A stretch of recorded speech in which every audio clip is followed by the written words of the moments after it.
आज आप सबके गायिका शोभा पांडे ऑफिशियल आप सबके बीच में बहुत सुंदर प्यारा सा ननद के मजाक गीत लेके आगे बनी जा हम देवरानी जेठानी।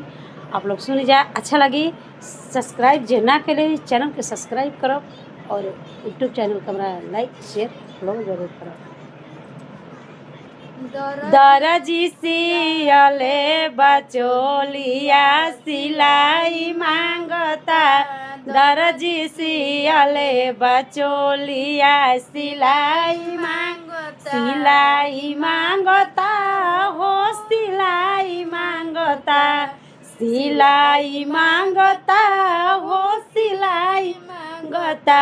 हमारा ननदी के जवानिया पाई पाई मांगता, हमारा ननदी के जवानिया पाई पाई मांगता।